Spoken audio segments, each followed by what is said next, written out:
I need to thank people like Rob Bonta and Governor Newsom in the state of California, because the only reason I have a job is because it started from me researching my own criminal defense. Now, in law school, I bought a gun, went shooting a bunch of times, ended up changing the barrel of my gun.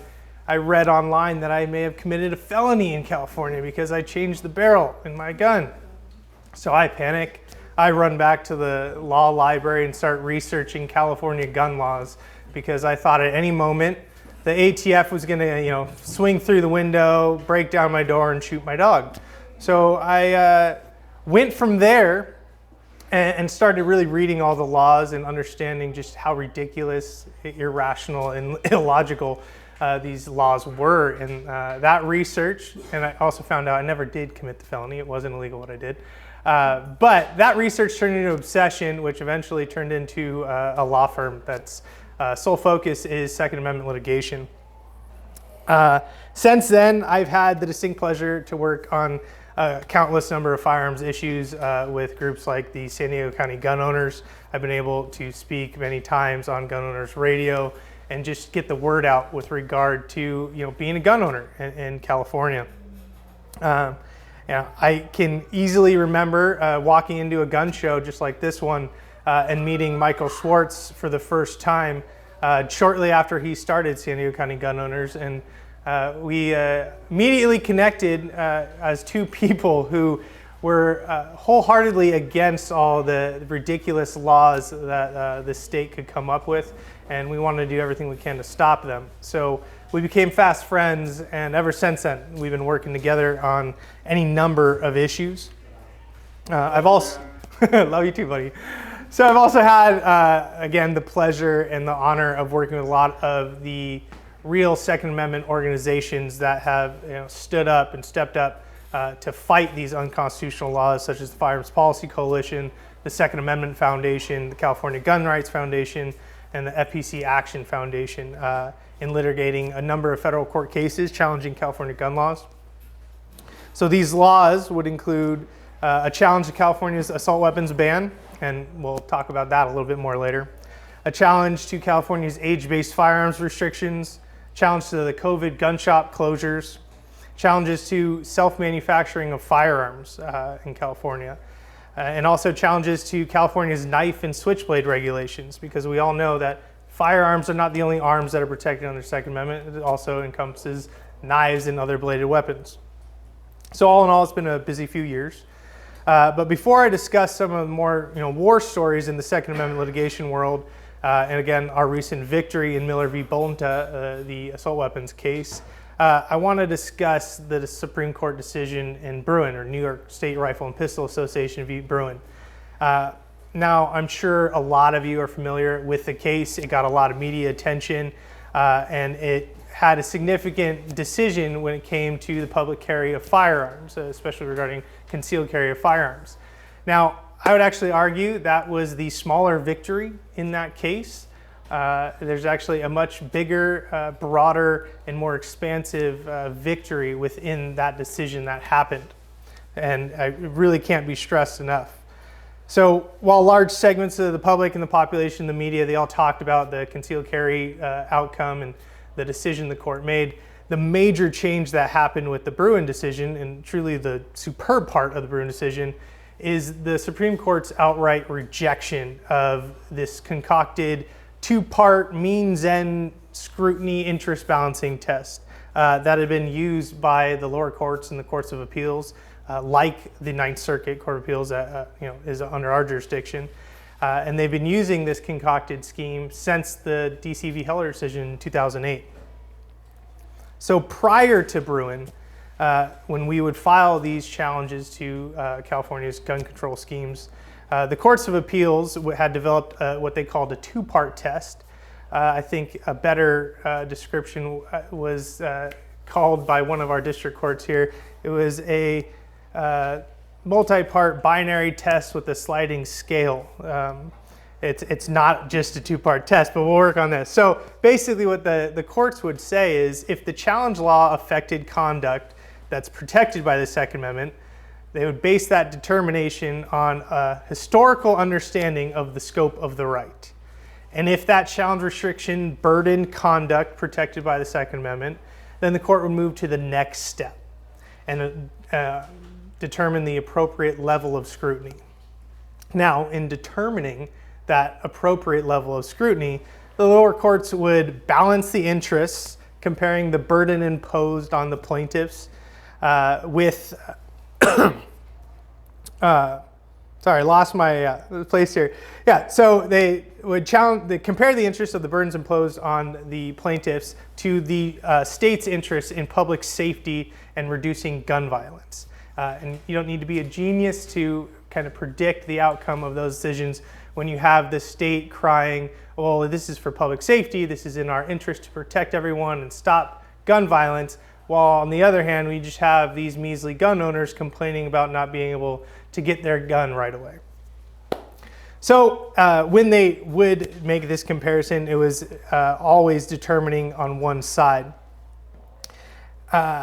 So to give it a specific example of just how ridiculous this interest balancing could go, I'll go back to a case called Sylvester v. Harris in 2016. This was a challenge to the 10-day waiting period in California. So we all know when you go and buy a gun, even if you pass the background check immediately and instantly, you still have to wait 10 days or 10 24-hour periods of time before you can pick up your gun. And the state's reasoning for this is, well, we need to allow for a cooling off period in case someone who was, hell-bent on committing a crime or hurting someone, that in the 10 days time that it took to get their gun, they would cool down, relax, and decide that, murder really wasn't the right thing, and they magically would change their mind in these 10 days. So the plaintiffs in this case challenged this, and the interesting thing about these plaintiffs is most of them were already gun owners, and most of them all had CCWs, or they were able to concealed carry. So these are individuals who go into a gun shop with a gun on their hip. They'd want to purchase a firearm, and they'd pass the background check immediately. So good to go. They want to be able to walk out of the store with their firearm. Well, the state said, no, you still need this cooling off period. And when challenged in court, the state's response to, well, why wouldn't I just use the gun on my hip if I wanted to commit a crime? The state's response was, well, if you wanted to commit a crime with a new gun, you would have to wait 10 days and then you wouldn't commit that crime. On top of that, the state provided no evidence ever of this 10-day wait or this cooling off period ever stopping a crime or having the effect of changing someone's mind in not committing a crime.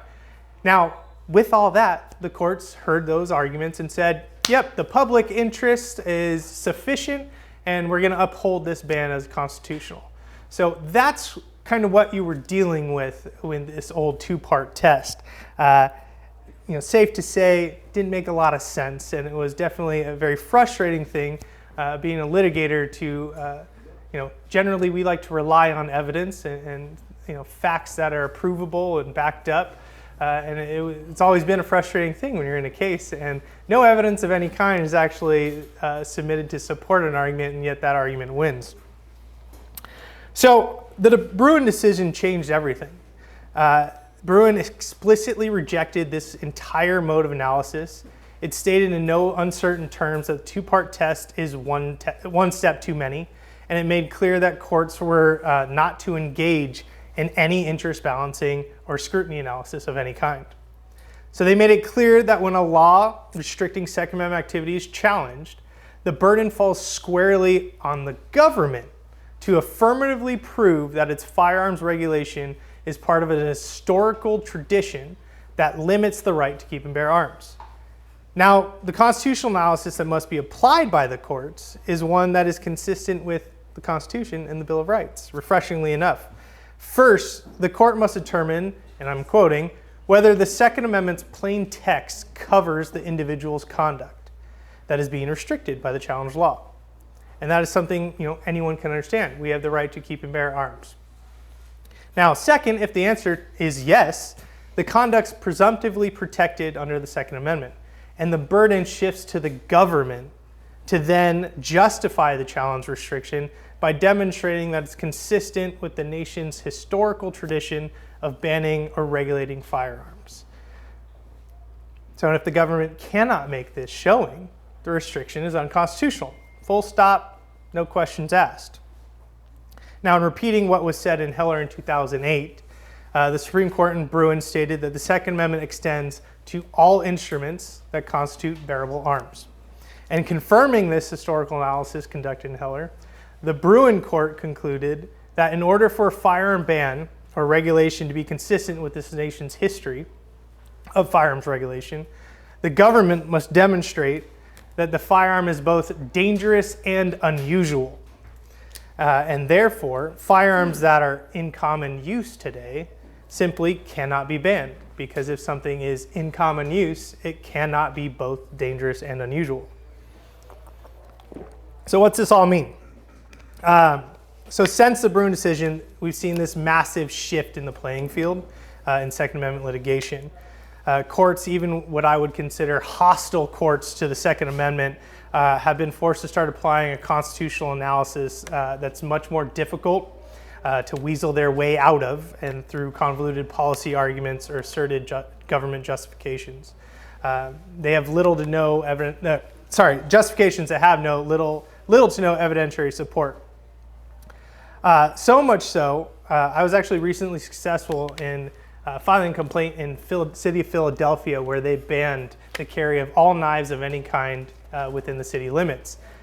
Immediately after filing the complaint challenging the law, I got a notification from the city attorney that they're going to accept a Rule 68 offer of judgment, which basically concedes the lawsuit in our favor, pay us for our attorney's fees, and submit to an injunction on the law. So this is wildly different from a response that you'd normally get from a city, local, state, or state jurisdiction when filing a Second Amendment claim. Generally, you get the full force of the state or the city trying to stop this challenge, and they'd fight for it. But under this new standard, they're having to sit there and really look at what their policies are. And in this case, they had to admit it, and we won in that favor. More recently, we had the decision in Miller v. Bonta in San Diego. And I believe this is one of the most significant areas that we're going to see a positive effect from the Bruin decision, and that's the area of firearms bans. So, like I said, I've had the pleasure of being one of the counsel on the Miller v. Bonta case since 2019 when we filed. My co-counsels, George Lee and Eric Jaffe. And again, that's the challenge to the state's Assault Weapon Control Act. So we challenged every aspect of the assault weapons ban in California, including the definitions and enforcement provisions that would classify any rifle, shotgun, or pistol as an assault weapon. I'm even more proud to say that even before Bruin decision, we actually got a decision from the district court in our favor stating that the assault weapons ban was unconstitutional, in basing their arguments off of DC v. Heller, which is an argument that we've been making for many years now. With the Bruin decision, we kind of went up and down a little bit to the Supreme Court. The case was stayed for a little while, but then the Bruin decision came out, and everything was sent back down to the district court to apply the Bruin standard, in which we submitted additional briefs that essentially just re-argued the same arguments that we've always been making, but now just under the title of Bruin. And we just, 3 days ago now got a decision from the Supreme Court, or from the district court, stating that the assault weapons ban was unconstitutional. So again, going back to the Bruin decision, if the plain text of the Second Amendment covers the conduct in question, it's presumed protected under the Second Amendment, and the burden shifts to the government. Now, when Bruin came out, the court asked for briefing. We did the briefing, and then there was a hearing that was scheduled by the court, and it was in December of last year. And it was an interesting case because the court asked the parties and the counsel for my case, the Miller v. Bonta case, and 3 other Second Amendment cases that were actually before the same court. And one of them included the Duncan v. Bogota magazine case that we actually just got another victory in just a couple weeks ago. And now at this hearing, so on one side, you had basically every Second Amendment attorney, pro-Second Amendment attorney on the West Coast in one corner, and then you had a group of disgruntled attorney generals on the other side of the courtroom. And I had a good time that day, but I can't say the same for the other side. So at that hearing, the court said, well, considering Bruin and the historical analysis that needs to happen, I want the state, I'm going to give you a few months, you need to compile a list of every single law, historical law that you can find that you believe justifies the current assault weapons ban. And I want it broken down to what year it was, what state, if it was ever repealed, if it was ever challenged, ruled constitutional or unconstitutional. And I want a description of the law, the text and everything. So after months and months of giving the state time to assemble this using the countless attorneys, experts, researchers, and all of your tax money, unfortunately, to do this research, they responded and they submitted a massive appendix of every law they could possibly find. And that was 316 laws covering 550 years from 1383 to 1933. Now, if you ever just glance at this big packet after printing it out, it may have given you pause. Did they meet their burden? Did they find the historical justification for these restrictions? And the answer is no.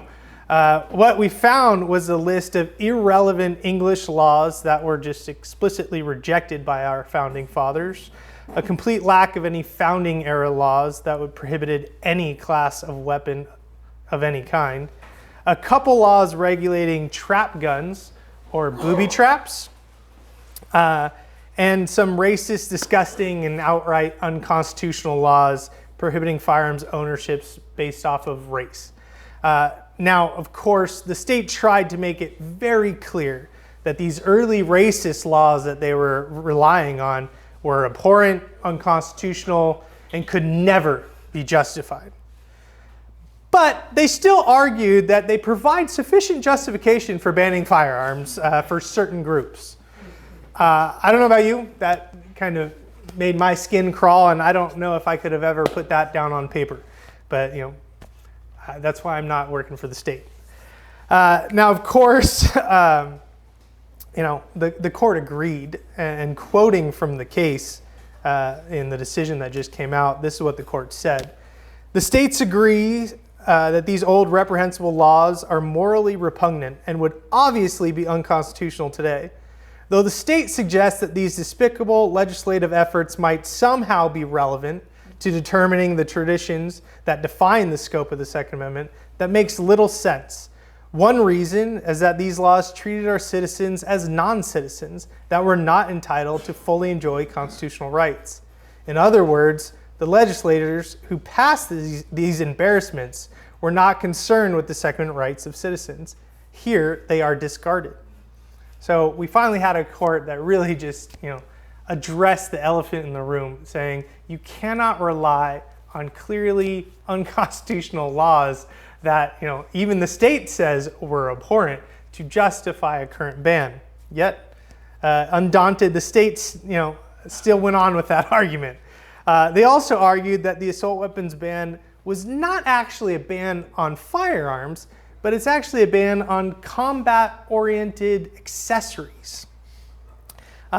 This argument is very similar to another state argument that I'm sure some of you have heard is, we aren't banning the carrying of guns, they just have to be unloaded in a locked safe at all times, anytime you're transporting them. Or we're not taking your guns, you just have to sell your guns for pennies on the dollar to the government, or we're going to consider you a criminal and arrest you, put you in jail. The irony of the state's combat-oriented accessory argument, and as I'm sure a lot of you can guess, is that California allows the sale of all of these combat-oriented accessories. You can go upstairs right now and buy many of these accessories. But if you were to put them on your lawfully owned gun, you're magically a criminal and a felon. And it's just an absurd notion. So that argument was flatly rejected by the court. It does show just how far the state of California is willing to ignore the decision in Bruin and attempt to reintroduce means end scrutiny and interest balancing back into the Second Amendment analysis. That's one thing we've seen since Bruin in the briefing that's gone on in these many cases is they're still introducing experts and arguments that are purely interest balancing.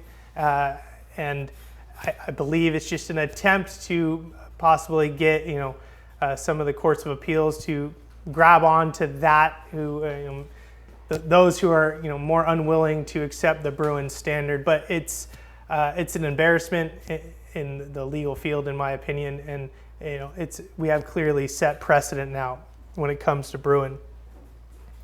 So going back to that long list of states' laws that they submitted in the Miller case. After they did this, the court actually issued another order saying, well, okay, I have this list of laws. I want you the state to identify your best law that you can point to that justifies an assault weapons ban. And the state's response was a 1771 prohibition in New Jersey on the setting of trap guns or booby traps. So with the unlimited power of the government, countless lawyers, researchers, advocates, they come up with one law that they say is an analogous historical regulation that justifies the current ban. Now let's put this in comparison.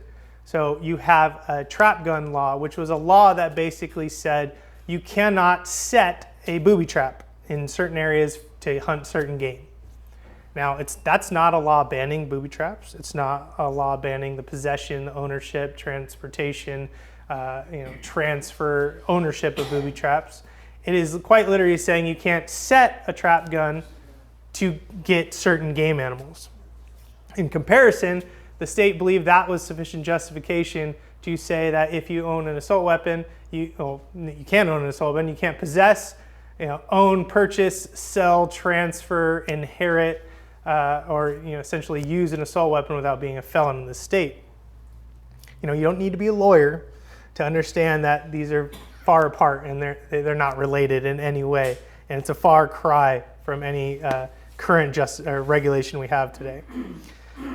Now, the state has already appealed the Miller decision. We actually knew that was going to happen. I'm surprised it took them. I think it took them about 2 hours after the decision came out to file the appeal. We knew they had this appeal ready to go, and in fact, it's just a little piece of paper you fill out and mark a couple check boxes. So they didn't win anything when they did this appeal. It doesn't mean that they made any argument that was accepted by the courts. Everyone is entitled to an appeal. It's just how the due process works in this state and across the country. So anyone who believes that this may be a loss or it's not expected, it's incorrect.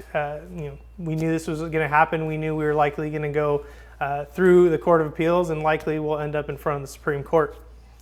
We're ready for that, and we'll meet that when it comes. But I do believe we're going to be successful, and I believe that this Bruin decision really changed the game when it came to invalidating gun bans. Since 1989, which was the introduction of California's assault weapons ban, or the first iteration of the ban, it was actually predated the federal assault weapons ban. But since then, the approach by anti-Second Amendment states has been to ban guns when any bad thing happens. If someone commits a crime, let's ban whatever gun was used in that crime.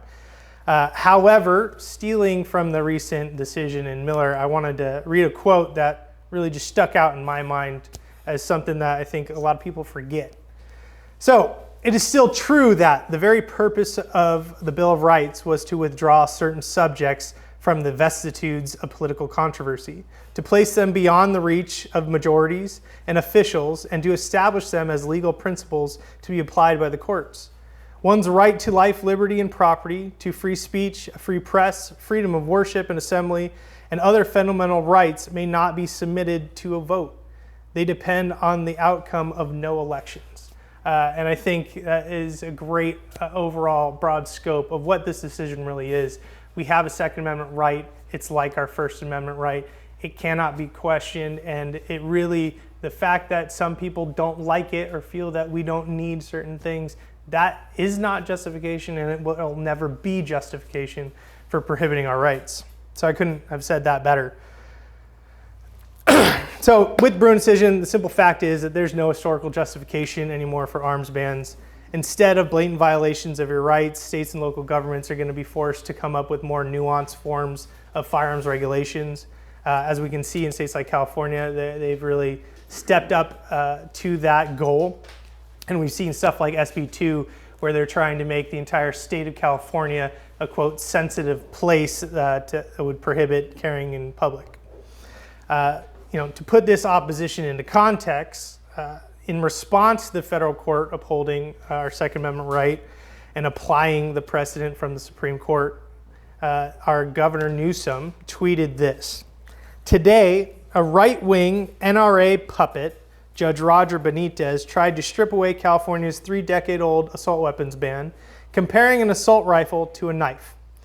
An absolute disgrace. This is exactly why America needs a constitutional amendment to enshrine common sense gun safety reforms. Until then, extremist judges will continue to tear down the will of the American people." Now, first, the fact that our governor's, bitching and moaning on Twitter is one thing. But second, he wrongly attacks and disparages a sitting federal court judge. It's disgraceful, and I can't say enough bad things about that. But third, he continues to advocate a California constitutional amendment. So it seems that he's implicitly admitting that his laws are unconstitutional and they need to make a constitutional amendment in order to ensure that they stay in power. So it seems like he's admitting that everything he's passing doesn't pass muster here. And also, finally, for over a year, the California Attorney General has referenced and cited to mid-1800s knife restrictions and knife laws to justify the assault weapons ban. So Newsom is losing his mind by the court using a comparison that was quite literally brought by Newsom's own attorneys. So they're the ones that submitted those arguments to the court. They're the ones that compared Bowie knife restrictions to the assault weapons laws now. And now you see him ranting and raving all over Twitter that this judge is a, quote, NRA puppet, which NRA is not even in this case. That it's absurd, and it just shows that there's really no true adherence to the Constitution when it comes to some of these representatives. But this is the governor's response to the judicial system protecting your rights. And you better believe they're going to continue to try to claw back their power and control and get back this balancing, interest balancing test that they were so comfortable with for so many years. With all that said, I want to address one other argument that I'm sure you guys have heard when it comes to gun control supporters, and they like to make, and our governor is one that's made this many times, that these challenges to these gun disarmament schemes are backed by gun organizations whose sole goal is to sell more guns or increase profits for gun manufacturers. Well, as someone who works with gun manufacturers and dealers, there's not a lot of profit in this business, first of all, but also as someone who has quite literally been in the room with the top levels of these organizations many times over, discussing litigation, lawsuits, and challenges, not only in California, but across the country. I can honestly say there's never been a discussion on what lawsuits need to be filed so we can sell more guns or how we can increase the profits of these manufacturers. Those ideas have never been mentioned. They've never even been insinuated of any kind. In reality, the conversation goes a lot like this. How can we stop local, state, and federal governments from stripping people of their fundamental rights and their Second Amendment rights? There's no discussion on race, party lines, sex, religion, what groups of people should or should not be protected, or what groups should or should not have guns. Each and every time, it's a discussion on how we protect everyone's Second Amendment rights all the time without exception. So with that, I think I'll just end it here, and I'll open up for questions. And feel free to test me. This is the fun part for me. Are Are you involved in any of the SB2 cases, any of the challenges? I'm not directly involved in the SB2 challenges, but I'm very familiar with them. I work with a number of the lawyers that are involved in it. But I wholly disagree with it. I'll say this on SB2. There's already been several federal courts across the country that have ruled that these Bruin response bills are unconstitutional. You cannot make every place a sensitive place. And in fact, the Bruin decision quite literally wrote it out in the decision saying you can't make the entire island of New York or Manhattan a sensitive place. And this is what SB2 is. It's just, it's the crybaby response of the state to try to, put gun owners and concealed carry holders in a bad light. And I don't think it'll be successful. Obviously, it's going to be a long fight. These oftentimes are, but they have very little to no historical justification, and they're going to have a hard time justifying these broad things here. Yeah. So my question is this: I look at since Bruin's been passed, we see a lot of different states, the AGs or the governors, that are pushing really punitive Second Amendment laws, that punish us. My question is, if you look at something like you have women's right to vote. Now, if we were to sit there nowadays and you had a state, let's say Missouri, said we're not allowing a women's right to vote because they thought it would affect the election, immediately that would get overturned and it would be injunctive relief or whatnot and go forward.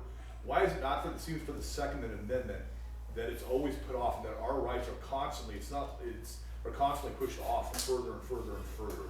And there's not something that steps in and says, clearly, Bruin has ruled on this. There's the Heller case. There's katana. You want to say assault rifle is, dangerous or unusual. Katana says no, it's in common usage.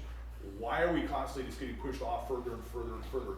It seems like a time thing, or they're stalling and hoping Thomas either dies or gets off the court. They get another person on, and they can just change the law. But it's just like our rights in the meantime, whereas other constitutional rights would not be taken away like this, ours are. Yeah, so I'll say it this way, and Justice Thomas is the one that brought this up. Since 2008, we got the DC v. Heller decision. That's when these courts of appeals made up this, concocted tests, started applying these rules and these analysis that were not endorsed by Heller, by the Supreme Court in any way. They actually changed everything and made up stuff. And since 2008, the game was this: when you would make a challenge to the courts in Second Amendment challenge, you were not in uphill battle. You were climbing, Half Dome, El Capitan cliffs to even get even the minor amount of consideration when it came to a Second Amendment case. So much so, a number of times, cases would go up for petition to the Supreme Court review, and they would get denied. And I believe most of the time this was due to the fact that the Supreme Court was heavily skewed in one direction when it comes to party lines in that sense, or you had a group of justices that really just didn't want to address the Second Amendment, either because they were afraid of the implications or they just, they thought a certain way about guns. And Justice Thomas routinely dissented from all the denials of the Supreme Court review, and he was the one that coined the phrase that, the Second Amendment is not a second-class right. It's just as important as the First or any other amendment. And that's why Bruin was so big. So we finally had a case accepted by the Supreme Court, and Justice Thomas was the one who wrote the opinion. And I think he made it very clear that the period of time that states got to skate by and just do their thing, make up whatever test they wanted, and not adhere to Supreme Court precedent in the Constitution, those are gone. And that's why that case was so significant. Obviously these states are going to continue to fight. I don't think a lot of them, including this state, have accepted the fact that this old test and this old way that they were able to justify any law they wanted is now gone. And you're going to have some holdouts on that, it's people that are not wanting to accept that. But there's very little wiggle room when it comes to that decision. And I honestly think with the decision now out and cases now climbing back up the ladder to the Supreme Court, I think we're going to get more cases that are going to be accepted by the Supreme Court. So yeah, I think there's a little bit of gameplay in the sense of, states want to delay as much as they can to keep their laws in place. but that's only going to last for a little while now because we finally have a true line in the sand that we can say you can't go past this. So I think while the last decade, 2 decades have been that way, we're now in the period where that's going to change. From what I'm hearing, they're saying it's what, 2 to 3 years before this gets to SCOTUS is what they're talking about? Yeah, it's possible. I mean, and that's the thing, this is how the court process works. It's not because it's a Second Amendment case that's going to take 2 to 3 years. Before I did Second Amendment work, I worked on SDCGO, California Environmental Quality Act, where I was working on cases that were 15 years old. That I was in middle school when it started, and I'm practicing law and working on that same case. So the fact is, the fact that it'll be a couple of years before it may make it to the Supreme Court, it's not because it's a Second Amendment case. It's not because we're getting sidelined by the courts. That's the judicial process, unfortunately. I'd say that the best answer to anyone complaining about it taking too long for the courts to decide is groups like San Diego County Gun Owners, who are focusing on getting local and state representatives that support the Second Amendment. So these laws are never introduced in the first place. And so you don't have to come to me and fight the law that's already in place. You have representatives that don't even consider passing a law like that. In the background. Yeah, it seems like they're sliding over from the gun owner to the manufacturer and saying that the gun caused any type of incident that happens instead of the guy behind it, to get the gun manufacturers out of the market. Yeah, and that's kind of a scheme that they've been implementing and trying to implement for a long time. We have the Protection of Lawful Commerce and Arms Act that's prevented a lot of those cases from ever getting even accepted, and they get dismissed, trying to essentially blame a manufacturer that someone bought a gun and committed a crime for it. And recently, we've seen a couple cases where courts allowed those challenges to go forward, and the legalese twist of it is these people suing are trying to claim that the advertising that these manufacturers are doing